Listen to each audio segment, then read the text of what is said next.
Hello everyone, আজকে করব শোল মাছের ঝোল। আর এই মাছটা দেখো কত বড়। আমার মা এটাকে বলছিল যে আমি মনে হয় না এটার সাথে বলে পারবো, তো আমি বললাম মাছটাকে একটু মেরে নাও। তো দেখো মা মাছটাকে মেরে ভালো মতন একদম কাটাকুটি শুরু করে দিয়েছে। তারপরও মাকে 2-3টে ঝটকা দিয়েছে। আর বাইরে পড়ছিল মুষলধারে বৃষ্টি।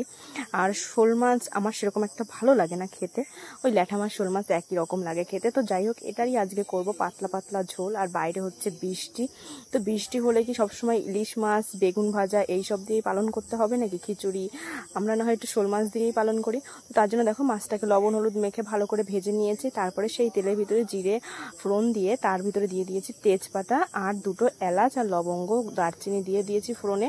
তারপরে যে মশলাটা আমি বেটে রেখেছিলাম, বেশি কিছু না, শুকনো লঙ্কা আর 2টো কাঁচা লঙ্কা, তারপরে ধনে জিরে আর আদা একসঙ্গে পেস্ট করে নিয়েছিলাম। তার ভিতরে দিয়ে দিয়েছি আলু। আমি কিন্তু আলুটা আগে ভাজিনি, আমি কাঁচা অবস্থায় দিয়ে মশলার সাথে সুন্দর করে কষিয়ে নিয়েছি। যখন মশলাটা গায়ে লেগে গেছে তারপরে কিন্তু পরিমাণ মতন আমি জল দিয়ে দিয়েছি। আর জল দেওয়ার পরে 15 মিনিটের মতন ঢাকা দিয়ে রেখেছিলাম আলুটা সিদ্ধ হওয়ার জন্য। আর দেখি আলুটা অনেকটাই সিদ্ধ হয়ে গেছে। তার জন্য আবার ভেজে রাখা মাছগুলো কিন্তু আমি দিয়ে দিয়েছি। আমি এখানে সব মাছ আমার লাগেনি, আমার যতটা লেগেছে আমি কিন্তু সেই পরিমাণে মাছটা দিয়ে সুন্দর করে নাড়াচাড়া করে নিচ্ছি। আর এখন যেহেতু এই সিজনে কচুটা ঠিক খায় না, মানে গলা ধরে আর কি, তার জন্যই আলু দিয়ে করছি। নাহলে আমি মানকচু দিয়েই রেসিপিটা তোমাদের সাথে শেয়ার করতাম। তো মানকচু দিয়েও একদিন একটা রেসিপি তোমাদের সাথে শেয়ার করব।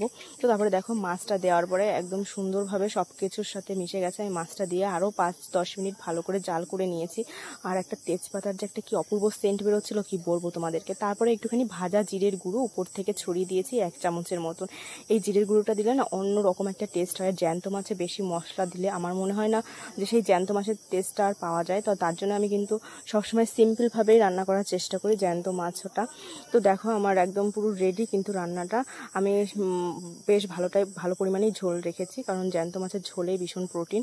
আর এই যে দেখতে পাচ্ছ আমার মাছ কিন্তু পুরো রেডি রান্না। আর এটা খেতে কিন্তু অসাধারণ হয়েছিল। তোমরা একবার অবশ্যই এভাবে ট্রাই করো। জ্যান্ত মাছ একটু কম মশলার খেলে আমার মনে হয় খুব সুন্দর লাগবে। তো আজকে ভিডিওটা ভালো লাগলে অবশ্যই একটা লাইক করে দিও। টাটা।